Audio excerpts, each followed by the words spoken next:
हमारी प्रार्थना मान लीजिए, कई बार प्रार्थना करते हैं पर थोड़ा रंग चढ़ता है, फिर वो हवा चलती है, ऐसी फिसल जाते हैं। जैसे हम एक बार प्रार्थना की कि 24 घंटे होते हैं, आप 1 घड़ी 24 मिनट हमें प्रभु को दे, तो उसमें तर्क होने कि बस में चलते हुए कर ले, कार्य करते। यार तुम 24 घंटे में 24 मिनट एकांत में प्रभु को नहीं दे सकते? अरे चलते फिरते वो ओवर टाइम वाला नाम लेंगे ना, और जमा होगा हमारे पास। 24, 1 घड़ी, आधी घड़ी, आधी में पुण्य आधी। अगर हम एकाग्रता पूर्वक जपे तो कैसा रहेगा? 24 घंटे में 24 मिनट मेरे प्रभु के लिए, यद्यपि जीवन प्रभु के लिए, पर जैसे निराश होके, तो निराश होके हम कहते हैं, वैसे तो पूरा जीवन प्रभु के लिए, पर वैसा नहीं कर सकते हो तो समय समर्पित कर दो, पर 24 मिनट तो ऐसी प्रार्थना है। ऐसा कौन सा कार्य तुम्हारा है जो तुम इतने बिजी हो कि 24 मिनट नहीं निकाल सकते प्रभु के लिए? आप देख लो अपने जीवन के समय को कैसे व्यर्थ करते हो, और 24 मिनट के लिए हमसे तर्क करते हो कि वो गाड़ी में चलते हुए जप सकते हैं, वो कार्य कर। इसके लिए तो है ही उपदेश, चलते फिरते उठते बैठते खाते पीते हर समय नाम जप करो, वो तो अहो भाग्य है। लेकिन इस 24 मिनट को तुम कार्य प्रणाली नहीं भाई। जब तुम्हारे लिए कह दिया कि 24 घंटे में सो मेहनत करो, जो भी कार्य, 24 मिनट निकाल के प्रभु के लिए, माला से, बिना माला से, जो नाम प्रिय लगे, राधा राधा राधा। अरे देखो कितना एकांत में तुम्हें आनंद। बोले मन नहीं लगता, मन भागता, भागने दो, तुम बैठ जाओ, तुम बैठ जाओ, वो लग जाएगा एक दिन। तुम नाम पकड़ो। अच्छा ये नाम है, इसमें तो उपांश और मानसिक का भेद नहीं। आप ऐसे को राधा राधा राधा राधा राधा राधा राधा राधा राधा राधा 24 मिनट आप करके देखो, आंख मूंद लो, राधा राधा राधा राधा राधा राधा राधा राधा राधा राधा राधा। अब इसमें मन लगने की बात है, इसमें तुम्हें कोई प्राणवायु का संशोधन करना है?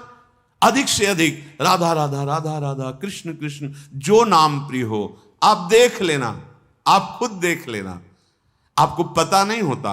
जैसे 2 लकड़ियों के घर्षण से अग्नि पैदा हो जाती है, ऐसे जिह्वाग्र और नाम की रगड़न से अमोघ अध्यात्म शक्ति पैदा होती। विश्वास करो, अमोघ शक्ति पैदा। तुम्हारा ज्ञान, तुम्हारा हृदय का अध्यात्म बल जहां जागृत हो गया, कोई भय नहीं, कोई शोक नहीं, है ही नहीं।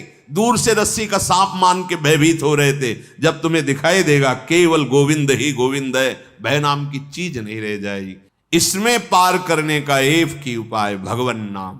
देखो बात आई, सार बात भगवन नाम। जितना नाम जप करोगे उतने ही दुख से ऊपर उठते जाओगे। मान लो, विश्वास मान लो। एक ऐसी आनंद दशा होती है हृदय की। देखो एक बार हमको किसी ने बताया था कि एक कोई गैस होती है, वो अगर खुल जाए तो लोग हंसते ही रहते हैं। ओ है, हाँ, जो हम तो कह नहीं पाए कि फ्लैपिंग क्या ऐसे गैस है, लाफिंग, हमने समझा फ्लैपिंग वो हंसी वाली। एक गैस में इतनी ताकत है कि कोई कितना भी डिप्रेशन में वो हंसता ही रहेगा। गैस में, भगवान के नाम में इतनी ताकत नहीं कि हर दुख मिटा के तुम्हें आनंद में रखे। सोचो, प्रकृति की एक गैस है, प्रकृति की एक औषधि है जो बेहोश करके अंग काट दे तो भी पता ना चले। भगवान के नाम में, धन्वंतरी जी ने कहा, सब औषधियों का शोध करने पर पता चला भगवान नाम में जितनी रोग निवारण, दुख निवृत्ति, शोक निवृत्ति सामर्थ्य उतनी किसी औषधि में नहीं। धन्वंतरी जी के वचन है। जामवंत जी कह रहे हैं ये तो बाहरी समुद्र पर पुल आपके प्रताप से बनी जाएगा, पर भव समुद्र से पार होने का एकमात्र उपाय है भगवन नाम। अपनी जिह्वा से निरंतर, हम जैसे भी हैं अपने प्रभु के हैं, ये भाव बहुत मंगलमय है। हमारे प्रभु को ऐसा हो तभी स्वीकार होगा, ऐसा नहीं है। कैसा भी हो, कोई भी हो, बस शरण में हो जाए और नाम जप करने लगे। खुद आप देख लेना, अगर बात आपको समझ में आ जाए तो ये जो श्रीमद् चतुराशी जी है, इसके जो पद हैं, पहली बात तो तुम्हारा कोई भाव न बने, कोई श्रद्धा न बने, और अगर एक बार 84 जी का पाठ 24 घंटे में कर लेते हैं, 45 मिनट लगेंगे रफ्तार से करने में, थोड़ा आराम से गाएं तो 1 घंटा, और अपने लोग जैसे मस्ती से गाते हुए परिक्रमा लगाते तो 1.25 घंटे में पूरा से आराम। एक 84 जी का पाठ करने वाला कभी 84 लाख योनियों में नहीं जा सकता। ये उन महापुरुषों के वचन हैं जिनके अधीन प्रियालाल है। छुट्टी 84 भ्रमंते निर्खय जुगल किशोर।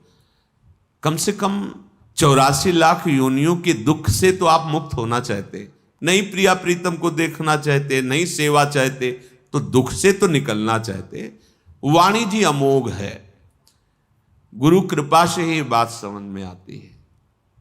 अगर 84 जी के किसी भी पद को आप कंठस्थ कर ले, कोई एक पद, और उसी को 100 बार 200 बार अंदर अंदर गुनगुनाइए, फिर आप देखिए कैसे आपका हृदय निर्मल होता है, कितनी जल्दी आपके अंदर भागवतिक सद्गुण आते हैं। पर आप कीजिए, घंटों चलते हुए प्रपंच की वार्ता कर लेंगे, पद नहीं गुनगुनाएंगे। व्यर्थ में बैठे मन कल्पना में घूम रहा है, उसको डांट करके नाम में नहीं लगाएंगे। देखो, अगर सुख प्राप्त करना, इसीलिए हम प्रायः आपसे प्रार्थना करते रहते हैं कि ये आशीर्वाद, ये कोई कृपा या कोई पदार्थ दे दे, इस भ्रम में मत रहना। ऐसे ऐसे महापुरुषों के दर्शन हुए हैं जो गुरु कृपा से, इष्ट कृपा से ही केवल उनका दर्शन हो सकता। दिगंबर, शरीर की शुद्ध नहीं, खान पान की, जहां पैर नहीं रख सकते हो ऐसी तपती हुई बालू, उसमें दिगंबर पड़े हैं, ब्रह्मानंद में मगन। आप जब तक अपने आप को सतमार्ग में नहीं लाएंगे, भजन में नहीं लाएंगे, असत मार्ग को त्यागेंगे, कोई सुखी नहीं कर सकता, कोई सुखी नहीं कर सकता। ये बात अंदर बैठा लो। कौन काहू के सुख दुख कर दाता, निज कृत कर्म भोग सुन भ्राता। इसलिए शरीरम श्री वृंदावन भुवि सदा स्थापे, मना सदा पार्श्वे वृंदावन रसिकयोर न्यस्य भजने। आहा, जो युगल सरकार के भजन में रसिक जन डूबे हुए हैं, मन उनकी आज्ञा में दे दीजिए। अर्थात जैसा वो उपदेश करते हैं वैसे ही मन को चलाइए, तो न्यस्य भजने, वो भजन में समर्पित हो जाएगा। वचस्तत् केली नाम नवरत गाने रमय तत्। वाणी से उनकी केली रस का गान, बड़ा सुख मिलता है श्यामा श्याम को। सबसे बड़ा सुख मिलता है जब उनकी लीला का गायन करके सुनाते हो। जैसे आप गा रहे हो, आज निकुंज मंजू में खेलत नवल किशोर नवीन किशोरी, अति अनुपम अनुराग परस्पर सुना भूत भूतल्प। ये जोरी मुस्कुराती है प्रिया प्रीतम की। बस ये जहां प्रसन्न भये तो क्या होता है, जब राधिका श्याम प्रसन्न भये तो नित्य समीप सुख खींच ले। बस हमारी बात बन गई, हमारे मन को समीप। तो किशोरी मात मानम किमेश कुमारी नुकले, श्री लाडली जी के समीप उनकी सेवा की भावना और भाव देह दोनों प्राप्त हो जाता है। जब लाडली जी घसीट लेती है तो सेवा की भावना और सेवा जिससे संपादित होती, वो देह, जो सेवा संपादन की देह है, वो सच्चिदानंद है, पार्थिव देह नहीं, जन्म मरण वाला मलमूत्र बनाने वाला शरीर नहीं, चिदानंद देह।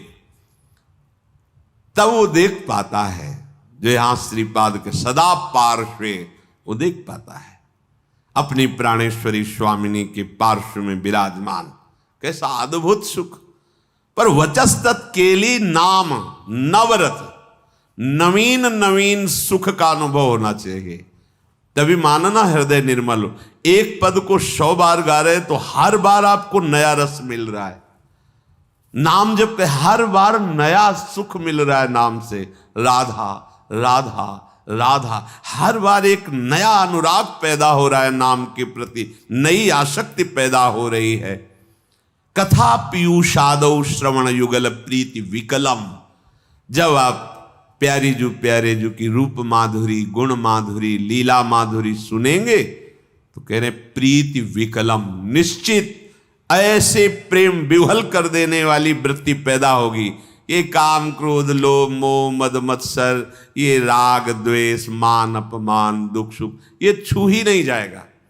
आप इतनी ऊंचाई पर होंगे आपके हृदय की भूमिका कि आपका स्पर्श नहीं कर सकते हैं। ये हुआ आशीर्वाद, ये हुआ संत समागम, ये हुआ मनुष्य जीवन का परम लाभ। इसलिए धैर्य पूर्वक चलो, ये आशा मत करो कि तुम्हें कोई महान भक्त कहे, महान संत कहे तो तुम संत हो, तुम्हारा भजन सार्थक। कोई तुम्हें पाखंडी कह दे, गाली दे दे, निंदा कर दे तो भजन का हमें कोई फल ही नहीं मिला क्योंकि लोग गालियां दे रहे। देखो हमें भजन का फल मिला क्योंकि लोग प्रणाम। ये माया का आखिरी अस्त्र है। कंचन कामिनी कीर्ति, सब रूपों में भगवान इतने रूपों में आके हमें दर्शन दे रहे, दुलार कर रहे, हमें उनके चरणों में प्रणाम करना। मेरे प्रभु इतने रूप धारण करके प्यार कर रहे, भावना अपनी कहीं अहम जनित ना हो जाए कि मैं साधक हूं, मैं भजनानंदी महात्मा हूं, मुझे लोग नमस्कार करते हैं, प्रणाम करते हैं, फिर मार्ग आगे का रुक जाएगा। इसलिए कह रहे हैं निरपेक्षः, समस्त निरपेक्षः। ए नमस्कार प्रणाम, नाना प्रकार की प्रशंसा या कोई आश्चर्यजनक सिद्धियां तुम्हारे अंदर आ रही, सबसे निरपेक्ष रहो, इनका प्रयोग मत करना। तभी तुम श्री जी की सेवा का अधिकार, जो सच्चिदानंदमय जीवन है, वो तुम्हें प्राप्त हो जाएगा। सहज में आनंद की वर्षा करने वाली। अब ये सहज शब्द से हमारा परिचय नहीं तो लगता है बिना क्रियाओं से क्या हो जाएगा। जैसे कोई कहता है कि क्रियाओं से क्या हो जाएगा, तो हमने विचार करके देखा है सत क्रियाओं से बुद्धि पवित्र होती है, असत क्रियाओं से बुद्धि गंदी होती है। गंदी बुद्धि का गंदा निश्चय होता है, पवित्र बुद्धि का दिव्य निश्चय होता है। बस इतना हुआ क्रियाओं से। और बुद्धि का जब परमात्म स्वरूप में निश्चय होता है तो बुद्धि बुद्धि नहीं रह जाती, वो कृष्णाकार हो जाती, भगवदाकार हो जाती। यहीं से परमानंद की अनुभूति प्रारंभ होती है। जो क्रियाओं से बुद्धि को पवित्रता मिलती है वो साधु समागम से एक क्षण में मिल जाती है। विश्वसनीय श्रद्धावान एक क्षण में अपनी बुद्धि को उतना पावन कर लेता है, जो बहुत वर्षों तक तीर्थ और सत्क्रियाएं की जाएं तब बुद्धि पवित्र होती, वो साधु समागम से एक क्षण। इसीलिए व्रतानि यज्ञ छंदांसि तीर्थानि यमाः यथा वरुंधेत सत्संगा सर्वसंगोपहो हिमाम। सत्संग के बराबर किसी को नहीं रखा गया। व्रत नियम तीर्थयाटन वेदों का स्वाध्याय दान पुण्य ये सब एक तरफ और साधु समागम एक तरफ। एक क्षण में बुद्धि को इतना पावन कर दे कि वो प्रभु प्यारे लगने लगे, अपने दोष अपने को चुभने लगे, असहनीय हो जाए। ये साधु समागम का ये आशीर्वाद है, ये कृपा है, ये फल है। मांगने की जरूरत नहीं है। आप श्रद्धा विश्वास पूर्वक साधु समागम करें तो ये आपके अंदर आने लगेगा। ये जो हमारे अंदर क्षोभ पैदा होता है किसी भी विषय से, ये अज्ञान से होता है, ये किसी के आशीर्वाद से नहीं मिटेगा। बड़ा आश्चर्य लगता है कि समझते नहीं। आप आशीर्वाद दे दो हमारा मन शांत हो जाए, कोई आशीर्वाद नहीं है। भ्रम में मत फंसना, बात समझना पड़ेगा। आपको विवेक के द्वारा आपको अपनी बात काटनी पड़ेगी, तब आपको शांति मिलेगी। तात्कालिक शांति, जैसे कोई बहुत थका हुआ पथिक आया, वातानुकूलित कक्ष में बैठ गया तो उसको तात्कालिक शांति मिलती, लेकिन स्थायी नहीं। ऐसे ही आप संसार से भटकते हुए जले हुए अशांत आए, संत महात्माओं के दर्शन की सभा में बैठे, आपको एक शांति मिली, स्थायी नहीं है। ये स्थायी तब होगी जब उनकी बात मानकर आप अपनी बुद्धि को उस मार्ग में चलाएंगे। ये प्रभाव तात्कालिक है। आपको ये जो आनंद की अनुभूति, एक शांति, एक विशेषता, ये प्रभाव है यहां का। लेकिन ये प्रभाव स्थायी बना रहे असंभव, क्योंकि त्रिगुणों का चक्र चलता रहता है, सतोगुण, रजोगुण, तमोगुण, ये हृदय में चलता रहता है। जब तक आप उपासना के द्वारा त्रिगुणातीत नहीं हो जाते, तब तक ये प्रभाव स्थायी मत मानना। आंसू आ सकते हैं, रोमांच हो सकता है, तो प्रेम लक्षणा भक्ति थोड़ी हो सकती है। वो तात्कालिक सतोगुण का प्रभाव है आपके यहां। ऐसे वायुमंडल में बैठे हैं कि आपको भागवतिक आनंद की अनुभूति होगी। इसे स्थायी बनाना है, तो जो उपदेश है उनको जीवन में धारण करना है। वो आचरण, भगवत स्मरण, भगवत सेवा, भगवत चरणारविंद का आश्रय, ये आपको त्रिगुणातीत करेगा। जब आप त्रिगुणातीत होंगे, किसी गुण का प्रभाव नहीं पड़ेगा, तब एक रस स्थिति आएगी। फिर ये प्रभाव आप विषयी पुरुषों के बीच में बैठ करके भी स्वाद लेंगे इसी आनंद का।